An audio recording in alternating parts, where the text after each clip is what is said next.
Perfect. Well, welcome everyone to the Rewards Mastermind. So we're a show that guides leaders and how to elevate the overall workforce. We believe that people are at the heart of successful organizations, and that having the right programs in place, having the right systems is what's going to drive your success to attract, retain, and motivate your people overall. So today we have our mastermind, our regulars on as Howard Nisewitz and also Jackson Brockway. Welcome to have them here on the mastermind. But I want to dive in and talk about our special guest today, Hans Otterhold. So Hans is a visionary co-founder of CoBrainer, and he is the CEO who's dedicated over a decade in pioneering skills-based pay in leading organizations. So Hans has witnessed the transformative power of evolving businesses into skill-driven entities, recognizing that it's a multifaceted journey of change management and so forth that comes through this important initiative. But with his expertise, organizations are not just adapting, they're thriving and aligning their workforce capabilities with strategic objectives using skill-based pay or skill-based objectives. So as we navigate this conversation, prepare to uncover how you can harness the power of skill-based as a skill-based organization, and prepare to answer have your questions answered here by Hans, our professional today. So welcome, Hans. Great to be here. Thanks so much for having me. Really looking forward to our discussion and also to your ideas and feedback. Yes. So Hans, first, as we dive into this topic of a skills-based organization, let's first discuss how you came about into this realm and understanding that there was a sufficient need here for the world to move towards skills-based organizations. Yeah, great. So yeah, that's actually a great story for us. That's kind of the story of the origin of CoBrainer. So I actually like as many kind of products and companies were founded, we actually started out building something that we ourselves needed in terms of a service that we were looking for that just didn't exist on the market. And so what was that? We were actually university students, engineering students, right here in Munich, where I'm currently based, Munich, Germany, working at TU Munich. I was an architect, and we were kind of always collaborating with different engineers at university, coming up with big projects per semester, designing aircraft cabins, designing plus energy houses in Japan, slum resettlings in India, literally in India. And it was always the question of like, how do we come up with a sophisticated and working engineering solutions for these big projects? And it was always about bringing together students from different faculties. And like this project origination, this project creation process of bringing together students from different faculties turned out to be incredibly difficult. And we thought, wow, there needs to be more sophistication. There needs to be a system to which I can describe my new project in university, and the system would tell me what skills do I need for that project and what student at which faculty has those skills. And that was way back in 2011, 2012, when we started kind of saying, okay, we can actually approach this problem with machine learning. We can actually develop models that train a knowledge graph, which is at the core, and basically vector-based decision engines or classification engines to actually come up with that skill recommendation or skill identification system. And so that's how the journey started way back in 2011, 2012. We prototypically built it for TU Munich, started kind of a roadshow, and then very coincidentally, we had the first kind of large scale enterprise customer, just like seeing our university pitch where we were pitching to a different university and basically telling us, hey guys, what you guys are doing for university, we want to work like that as a company. We want to work more project-based. We want to staff teams cross-functionally, cross-departmentally, and we want a system to do that skills-based, right? We want a system that helps us assemble teams very fast, but also take them apart again, have them proliferate in their departments, talk about like how that skills-based project work, and assemble different teams.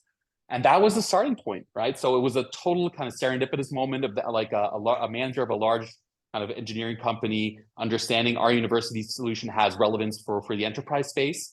And that was kind of really just kind of really brought onto us in terms of, yes, there are skills-based organizations out there. We didn't know of these. We didn't even know about the HR space back then. So we were engineers, and then we really, for the past 10 years, have been just learning about HR, learning about skills-based organizations, and how to implement them.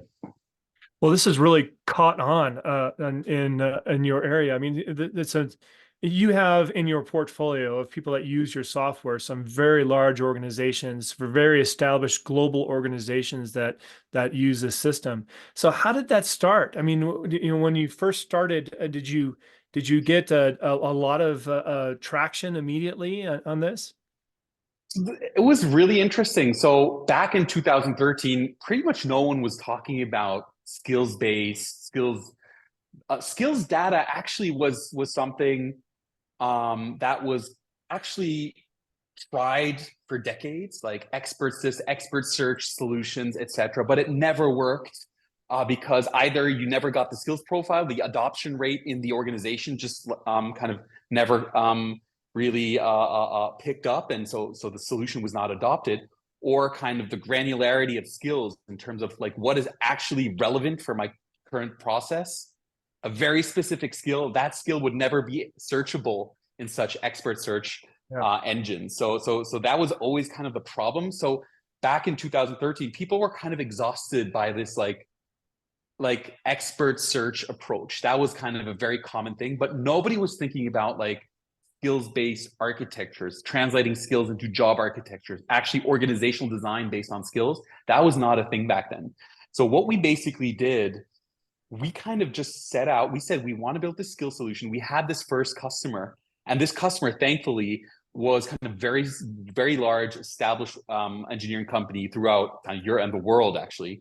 And they had a huge network. And we just basically asked this customer, hey, can you refer us to other organizations, suppliers, customers who also have skills-based use cases or skills-based questions or problems?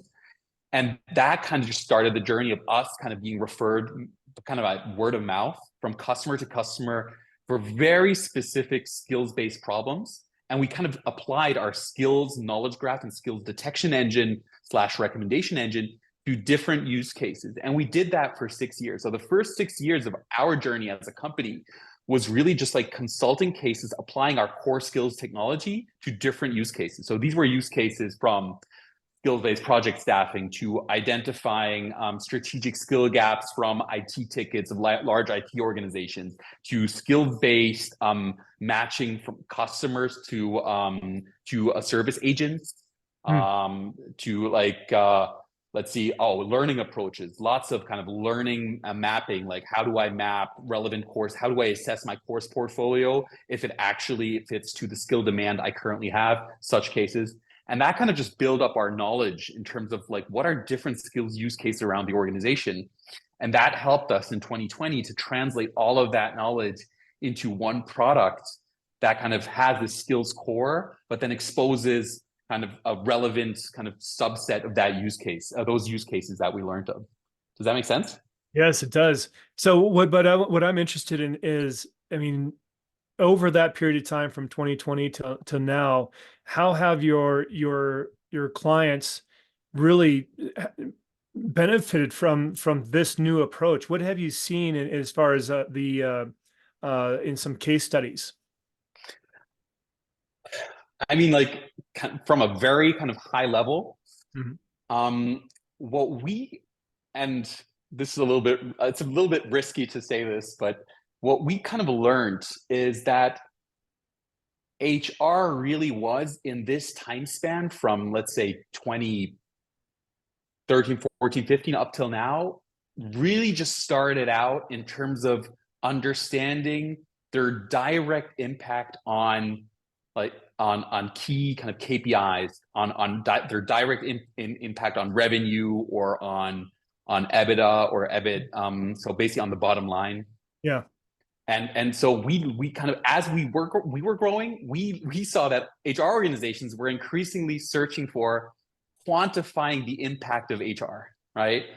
And that was really interesting for us because we like started out asking, so how much does one external hiring cost you? Because we want to increase your internal staffing ratio. So basically, by the amount we decrease the external ratio, like we can build a business case and say, like, the less you hire externally, the more internally, the more you save, right? And we ask them, like, how much does an external hiring cost? And they couldn't answer the question because they never measured it, right? Yeah. And we often then said, yeah, we were just on a project of measuring the actual cost of an external hiring, because we want to, like, be able to give that to the CFO, in terms of the actual impact of certain measures. And that was something that we learned, basically helping to actually quantify in hard numbers, and in hard kind of dollars, the work of HR. And so basically we help customers to actually, like, just contribute to that work of quantifying in the first place. And then we were able, of course, to also measure. So we learned that, with a skills-based transparency, meaning, basically, once you have skills profiles, you actually can internally active source, and without any effort, because, like, the candidates are recommended to you automatically, and you can source outside of your social bubble, right? Every one of us in large organizations, we have our social bubbles, recruiters as well, right? And so you want to kind of encourage to really source outside, like, across the holistic organization on a skills basis that works, and it also works in an unbiased way. So you even, like, manage to kind of tackle some ESG requirements, and we help companies to 4x their internal hiring ratio. So basically, we had a company that hired 11% of all positions internally before they started. We just helped them measure it before they installed our software. And 1 year after installing our software, they hired 44% of all positions, of all open vacancies internally. And they're now basically on the verge of, now they're 3 years in, they're on the verge of hitting the 70% mark. So they completely inversely, they completely inverse the whole kind of recruiting methodology in a sense. And obviously this very much hits the current time, kind of the current zeitgeist in terms of everybody's kind of, let's be real, plateauing kind of workforce growth, like, or keeping basically headcount kind of on a plateau, but you want to achieve, like, new business models, etc. You have new products, so you need to do more with existing workforce. So you need to hire more internally. And by the way, like, we're still not there in, like, real hard numbers in terms of retention. We have like more and more like correlative data, like anecdotal data, in terms of like the increase in internal hiring rate actually does, and this kind of makes sense, actually does increase retention. And like how we explain is, the more people see more of the organization, have more kind of different, I don't know, like, tasks in a way, that just keeps them more interested. It just keeps them in the organization longer. Yes. Have you been able to measure employee satisfaction as well? Actually, yeah, that's not actually, we haven't yet. I just want to be honest here. So, like, we have anecdotal evidence. So, like, we have anecdotal evidence, a lot of like comments like, so what we do is we help employees get the transparency over internal career options, but as they sign up, and this is part of our, like, approach, is you want to create a skills movement such that employees have a value of the software themselves. That's how you get their skill profiles, and you can then in turn use it for internal active sourcing. So, like, you like the kind of vice versa part is the internal active sourcing. And we have employees, lots of comments that say, I've never been approached by HR, and now I've been approached with a new kind of career suggestion that I've never, like, seen before, and this is a completely new experience in terms of interacting with HR. And we, like, get a lot of these comments. I think it opens up a lot of new doors and opportunities for employees that they wouldn't get otherwise. Exactly. Yeah, exactly. Yeah, and so this is, like, this really kind of paints the picture kind of in terms of, like, what does skills actually do for the bottom line. So that was kind of our focus right now really is this, like, making it very quantifiable in, like, dollars or in euros, just because it's like, this is something that HR really has on their agenda. They want to just make it more quantifiable. They've been doing CSAT or ENPS, Employee Net Promoter Score, for years. and they kind of all themselves kind of regard it as a little bit too, it's so relevant and we need to do it, but they themselves regard it as a little too soft, and they now really want to like really hard quantify what they do. Yeah. Yeah. Well, I know that, you know, HR is over for, I mean, years and years now. I've been, I hear from professionals all the time saying we want to make sure that we're generating revenue. We want to make sure that we're looked as a profit center, and we're not just administrative. We're strategic. We're, you know, we're really moving the needle for the organization, and also I mean, the fact that you were able to turn around a company that does primarily externally sourcing to internally sourcing to such a huge degree is just so impressive. I mean, creating that much opportunity for people and so forth has just had such a huge impact on their culture. Exactly. And it's really just about like it's and I love that profit center approach, because like that's like that's exactly what we talk about is HR is like really wanting to be kind of a profit center. Mhm. And like like what is the next step is, how does HR make every employee a profit center, right? Yeah. Because you know the skills value of every employee, and you can like start to say like, okay, what is that like? And it actually gives the employee kind of, okay, the skills I have are really critical. So just like that kind of reassurance, and that's kind of like, okay, HR, you want to be a profit center. How about you make every employee a profit center, right? So that's kind of like like the next step mindset. But yeah, the kind of anecdotal kind of evidence, I kind of really always turn to that, because yes, like we're a data company, we're an engineering company, we're like, and we're very numbers driven, because we just want to kind of serve that need of like translating every skill into dollars. But and that's why I go back and actually tend to also like emphasize the anecdotal evidence, such as like during COVID, we had a large automotive company who was actually like everything was shut down, but they had like essential functions still open, and like they needed the cafeteria to be open and running for those essential functions, and they were lacking a cook, and so basically they sourced this cook with Cobrainer, and it turned out that it was just basically a factory worker doing metalworking who actually previously was a cook, and through the data that this person entered, they actually had the visibility in a second, oh, that person is relevant for this cooking position. They found the person, they were able to like get him back from kind of like temporary leave. That person was able to kind of earn money again, was able to do the cooking that they loved to do previously. And so this kind of evidence is like making that person a profit center, but it also really impacts them personally. So that's, yeah, that's those types of stories are just amazing. I know that, and it's just it creates such opportunity. But Yeah. so when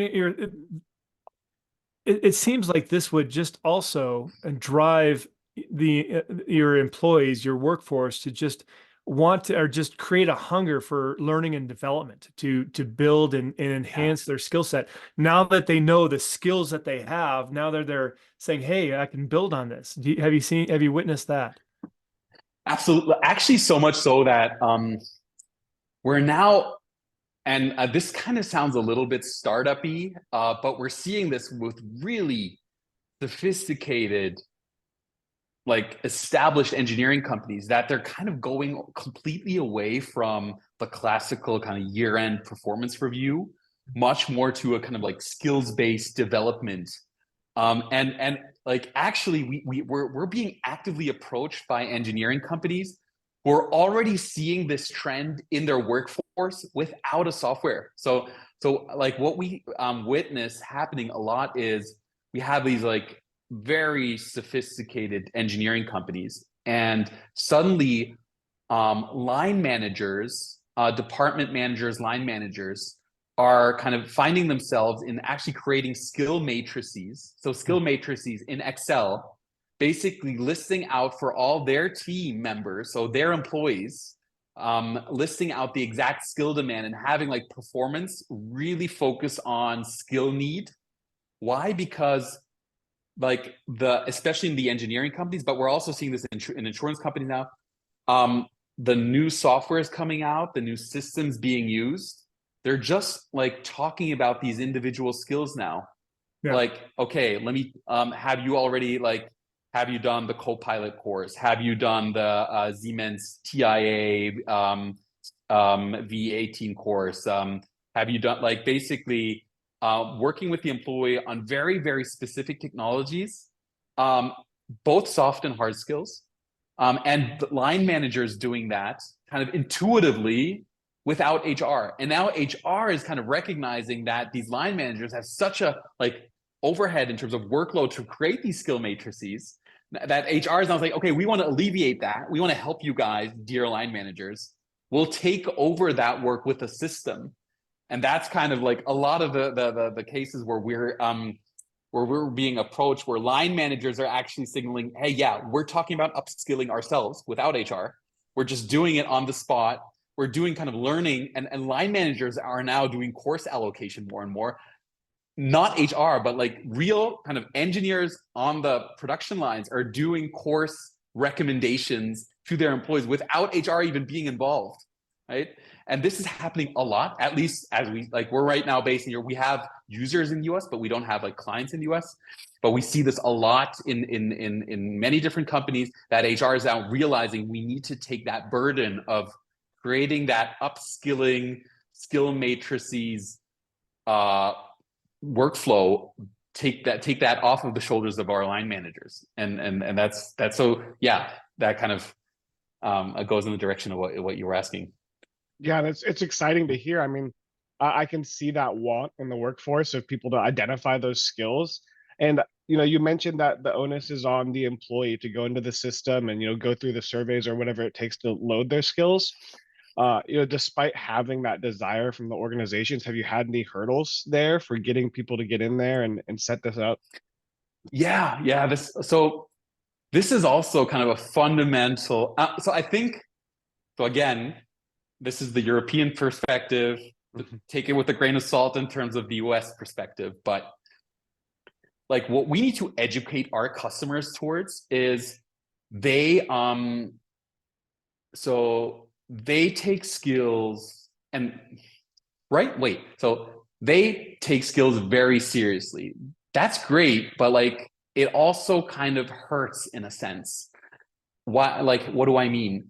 So like when customers approach us and they kind of decide, yes, we want to become a skills-based organization, they want basically skill profiles for all quote unquote entities. So jobs, courses, job profiles, roles,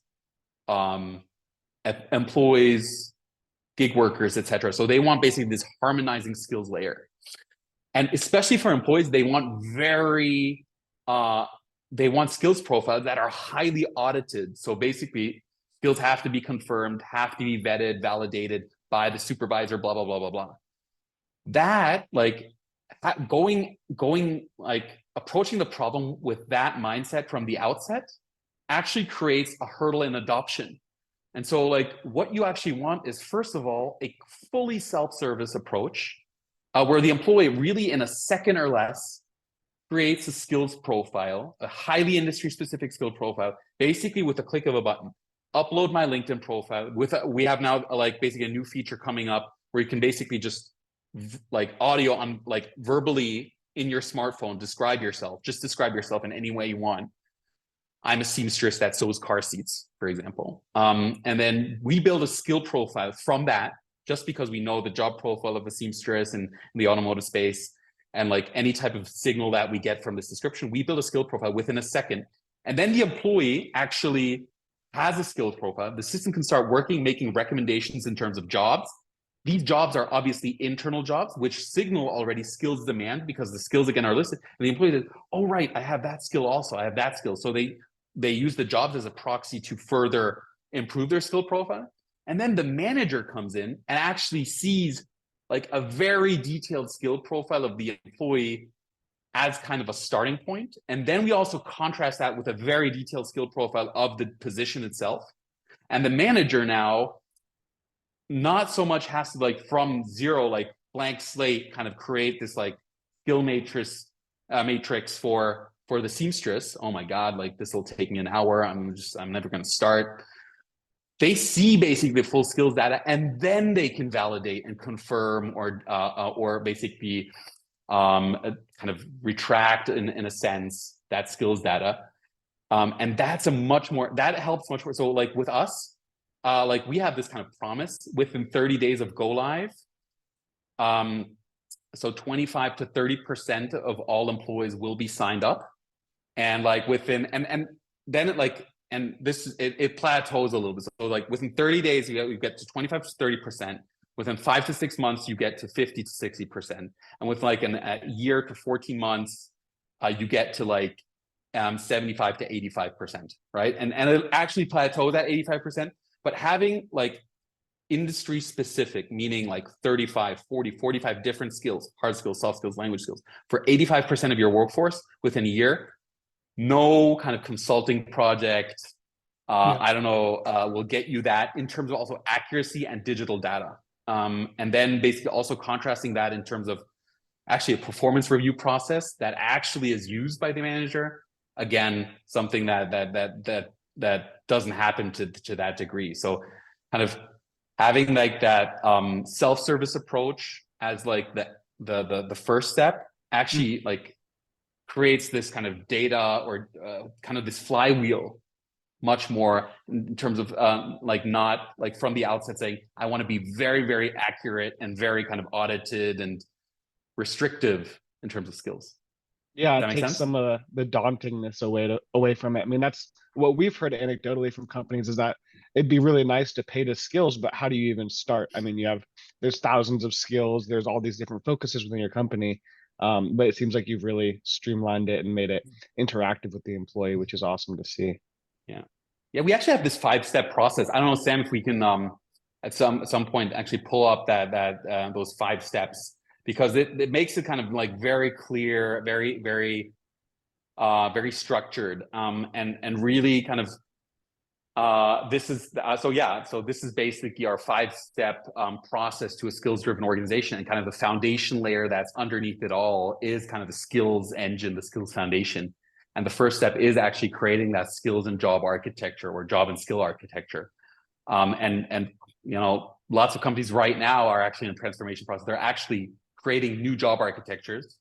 We see that a lot happening. And now we always advocate for, and actually companies are now actually becoming more and more aware that as we create a new job architecture, in parallel, we can translate that into a skills architecture, which is a much more kind of future-proof and sustainable thing to do, because like maintaining job roles, this is kind of like, this concept is gradually really transitioning into actually more kind of a skills-based management principle for HR organizations. And it really makes sense to build kind of both in parallel. And there's this kind of beautiful story which really feeds in here. And you can actually go to the Apple website. So if you go to Apple Careers and you kind of like click on the How We Work button of Apple, and you just scroll down basically the second kind of section, it really says like the greatest design that Apple ever produced might be Apple itself. And it actually references a Harvard Business Review article about how Apple made this transition to a skills-based organization right back in '98 when they were just almost bankrupt, and Steve Jobs came back in, and the first thing that great entrepreneur Steve Jobs did was actually create a new skills and job architecture. Like, of all things, he created skills and job archicture and kind of completely redefined that architecture of Apple, and creating like what we see as the really first skills-based or skills-driven organization.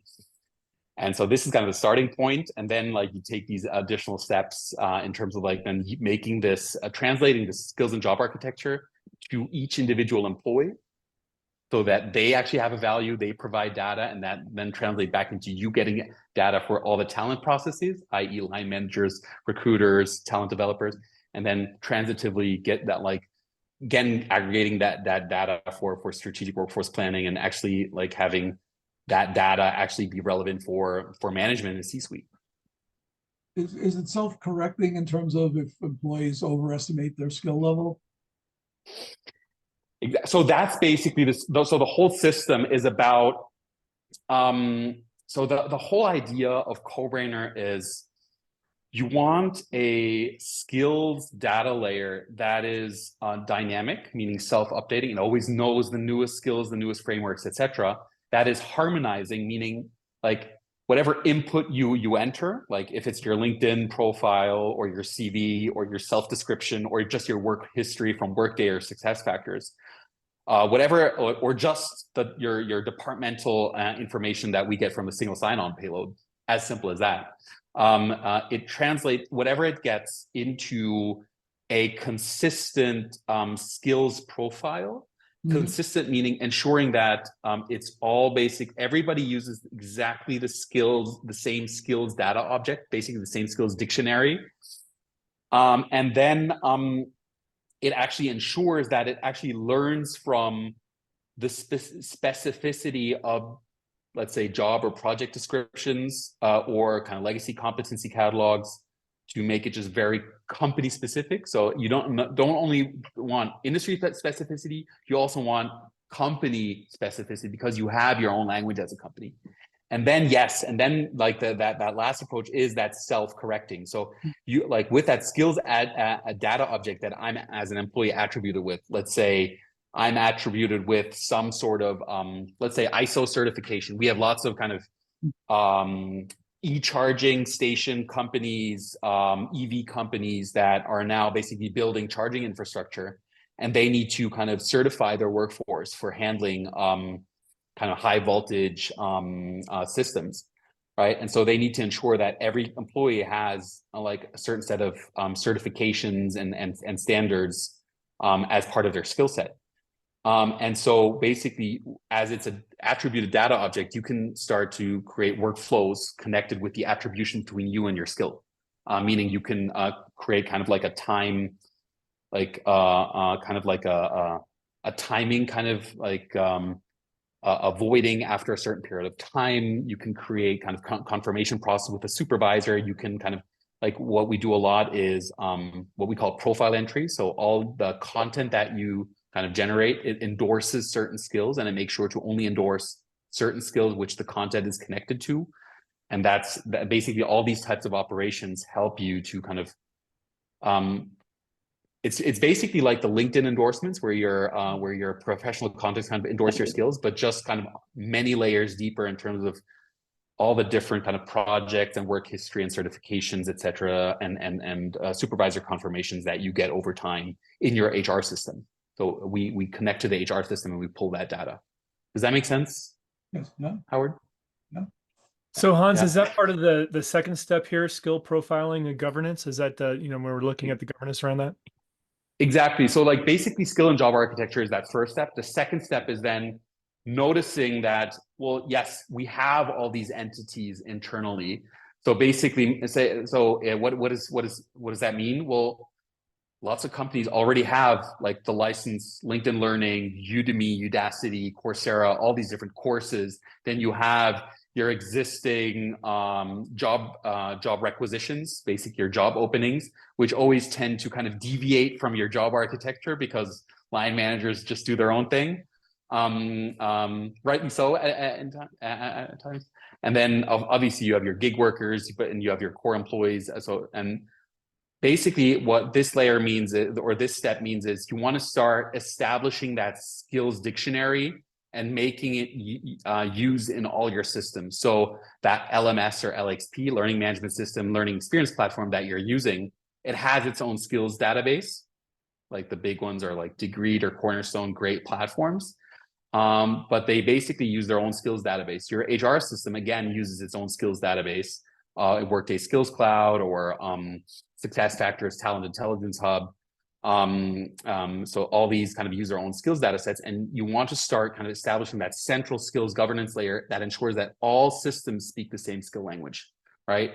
And that's kind of that second step, is basically proliferating skills data throughout key processes or key entities inside your organization as kind of the skills dictionary, which is then again highly linked to step three. Step three is not only basically ensuring that the skills data is actually available in all these systems, but that it also translates into actual use cases, meaning job recommendations being informed by the attributed skills that we made sure a Degreed course, Degreed the learning platform, a Degreed course is attributed with a very well created skills set, right? Using that same skill dictionary as your Workday system. And then you want basically that Degreed course to also be recommended to relevant roles and relevant jobs without having to do that manually or without having to create like huge learning paths, etc. And here the system, again, as it kind of understands the skills of a job, then basically the skills profiles of the employees that best match to a job or to a role, it understands the skills delta, and then it could very quickly identify what are the most relevant courses to address that specific skills delta, and it links basically the course to each job or the course to each role. And this is how you start proliferating kind of skills into all these use cases. So typical use cases are performance management, meaning giving like line managers, as I said, very specific skill demand profiles for all kind of roles or processes or machines. We also have customers that say, "Can you translate this machine into a skills demand?" Yes, we can. Right, and this is another entity, or like learning, internal recruiting, external recruiting. So basically, that's the proliferation of all those skills use cases. And then step 4 is as you see basically the skills attribution of all these entities, courses, machines, jobs, roles, employees, then you see the usage, basically, what are basically the most, what is the highest skills delta? Meaning I now know what is the skills demand operationally of all my machines, jobs, projects. I know what are the skills, basically the skill supply of my workforce. So like from the skills demand, skills supply, contrast that, get the skills delta. You have very specific, what we call skill gaps. You can measure, is my course portfolio actually matching that skills gap? This is basically one of the very original use cases that we once tackled when we were still a consultancy. We actually translated that right into the product because it's so relevant in terms of really allocating your learning budget to courses that are really relevant to your operational skills demand. That's what we call skills-driven workforce planning. Obviously, also very relevant in creating new business models when you have basically like lots of organizations are now creating kind of completely new business units. We have mergers and acquisitions processes. You basically need to understand, like, I'm building a new organization. I want to define that skills, that skills demand of the entire organization. I want to map the existing skills to that skills demand, that skills-driven workforce planning. And then step 5 is like, actually, like, skills-driven organization means actually we're already there. Why is it a dedicated step? Well, that's actually a really big step, and a step where we can only, like, once you're there, we really have to like emphasize that we can only contribute with our engine with data, but this is like really creating a skills-driven culture, meaning like skills-driven talent processes. Let's say the result of that, for instance, the increased internal mobility, meaning people jumping into other departments based on the skills recommendations. Your middle management will not initially like that because they have running projects, they have deadlines, they need to meet. And if you have a high internal mobility, you will always have the situation of key kind of project team members jumping out of your project and jumping into different departments, and you basically have a giant gap in your kind of in your scope or in your delivery. It highlights the need for ensuring that you have bench strength and you're developing. Exactly. Yeah, true. Exactly. So in that, like, establishing that culture, let's make it short. Establishing that culture of actually saying, yes, basically we work skills-based, and we encourage all the kind of effects that the skills-based culture generates. That's something that's also a big one. And like one of the simple things is like explaining to managers, if you kind of like always keep your project team to yourself, and you kind of discourage them to internally kind of see other things, they will eventually jump outside of your organization and go somewhere else.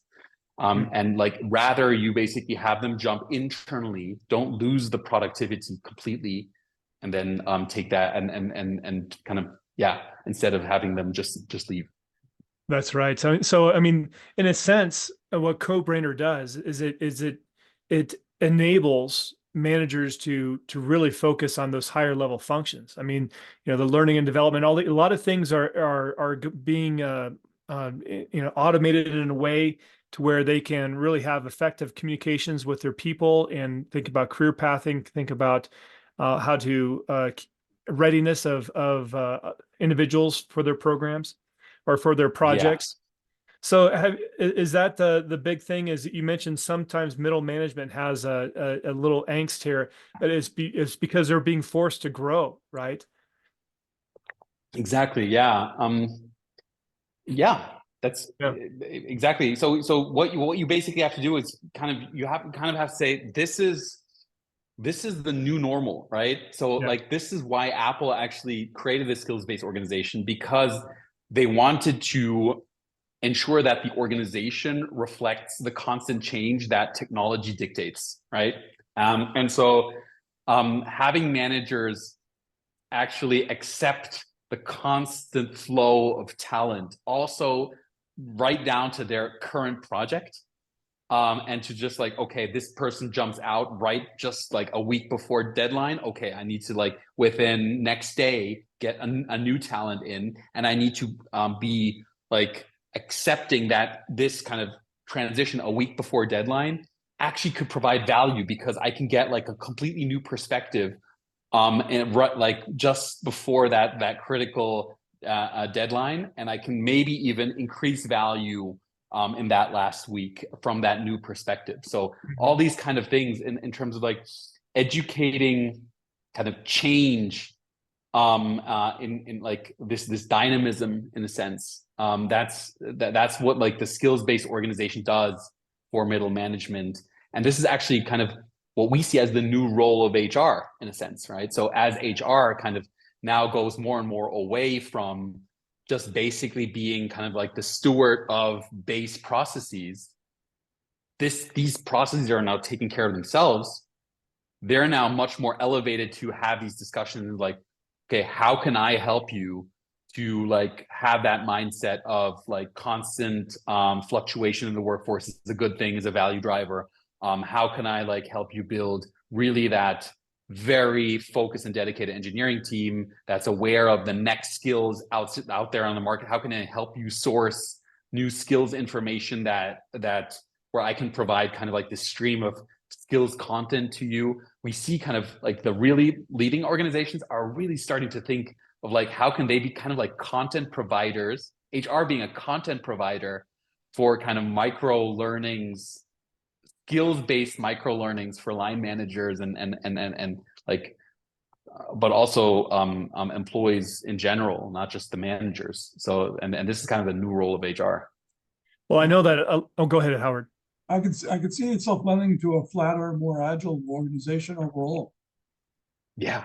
And like, I mean, I think Elon Musk is a very controversial person, also in the US, but like he kind of proved in a sense that this flat hierarchy is actually very competitive.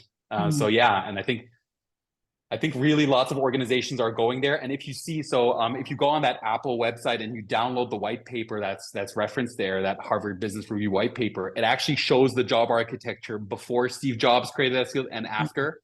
And the previous job architecture that was just like the insolvency inducing job architecture was like this classical, very vertical. It had basically, I don't know, like I think 7 or 8 kind of business unit or product based stream, and then you have the next to it the technology based organization, and that's like I don't know 28 or 30 different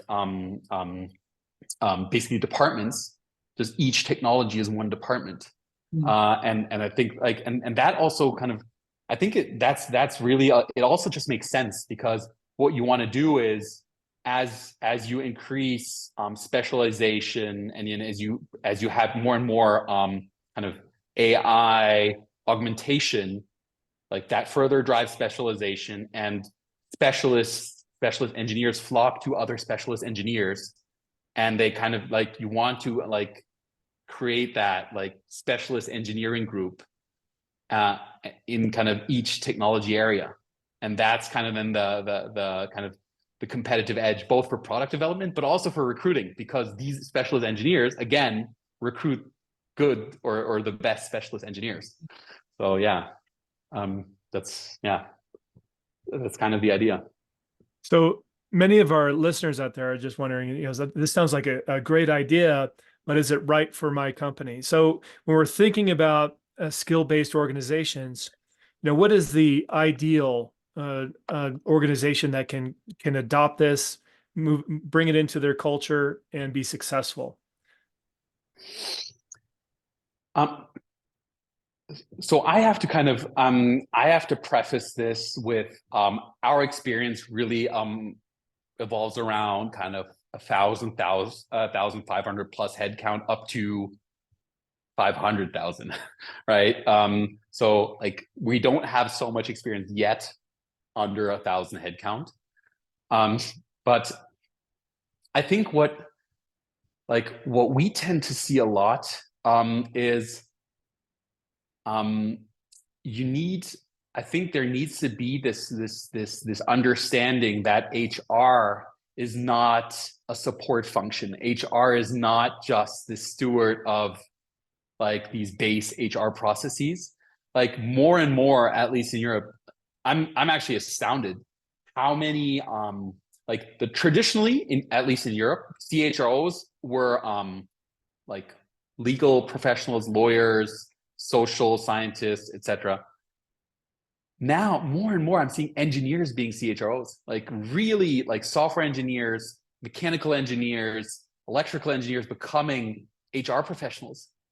What?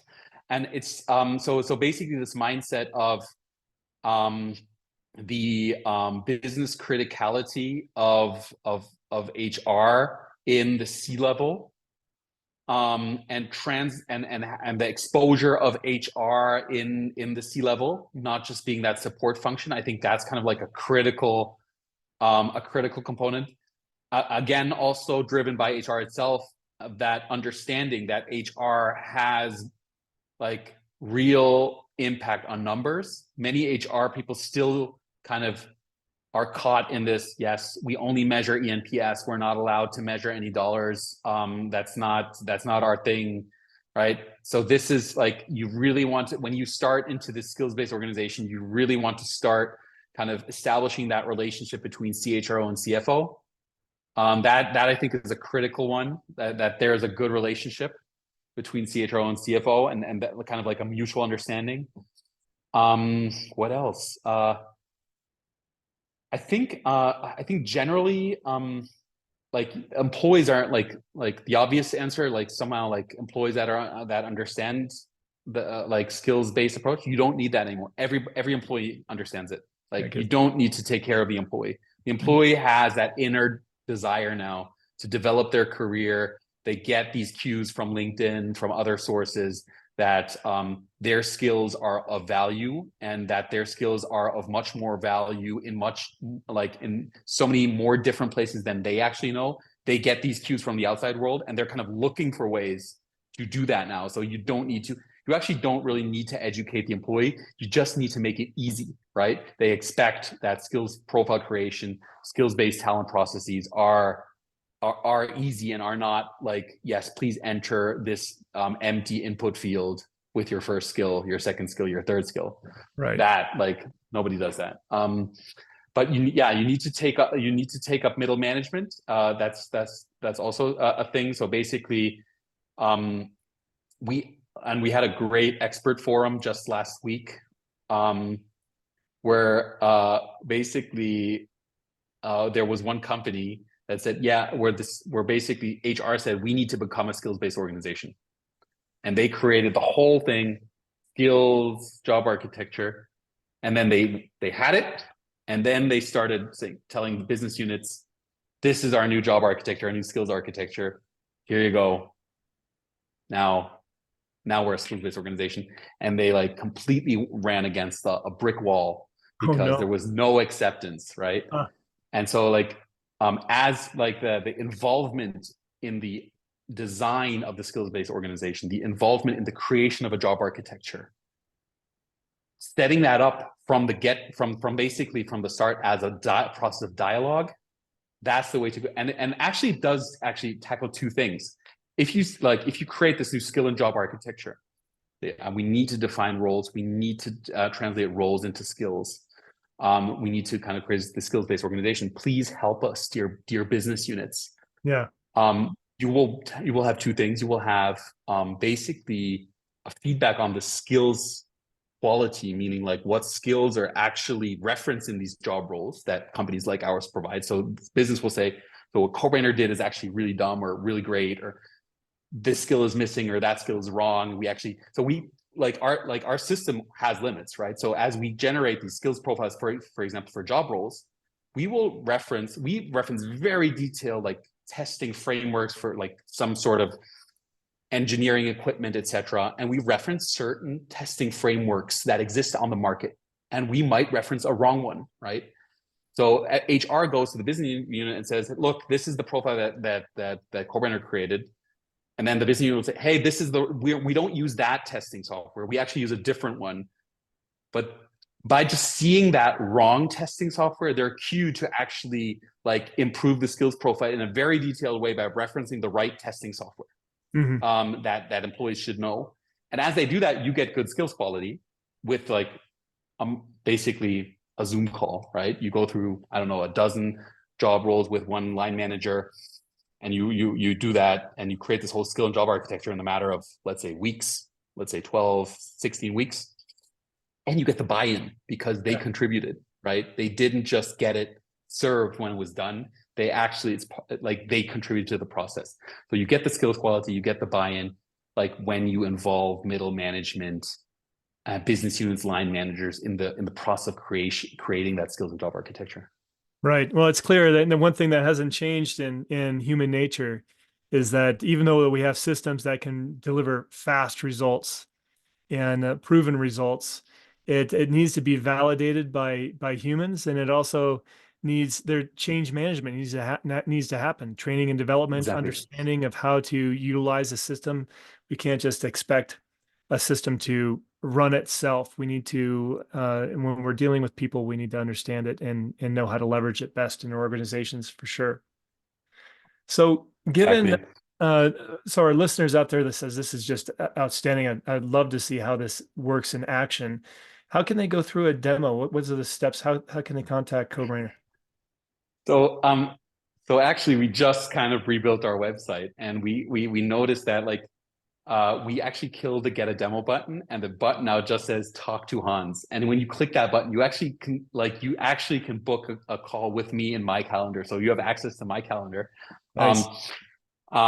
And the reason is we see that these like the skills, the understanding of skills-based use cases, the understanding of skills-based approach are so multifaceted, and we cannot always contribute our value. So we need to be able to quickly say, yes, this is a use case that we can actually address. That's actually the CodeBrainer use case, or it's not. So basically what we like to do is like to have a conversation first. And like, once we see, yes, this is a use case that we can tackle, then we get into the demo. And this could be the same call, right? I don't want to be super secretive about our software. So yeah, we'll do that in the same call, but we just want to make sure that we really can provide value and not just like be like a software that sits in the shelf kind of. Right. Yeah. For sure. Yeah. Well, thank you so much. And like, yeah, thanks for the questions. Yeah, and thank you so much for sharing your wisdom today and so forth. I'm so super excited about seeing more of what CodeBrainer can do, and excited about its introduction and across the globe as you expand and get some more organizations on your portfolio. I mean, it's just what you've been able to do with the software so far has just been incredible and outstanding. So I really applaud the design and the effort around it. So thank you so much. Yeah, thanks a lot. Yeah, thanks for listening, and like really interested to now take our first steps in the US. Yes. I grew up in the US. I'm coming back, so I'm really looking forward to it. Great. Yes, absolutely. All right. Well, thank you everyone for listening and joining the Rewards Mastermind. We'll see you on the next episode. Take care. Bye, everyone. Bye.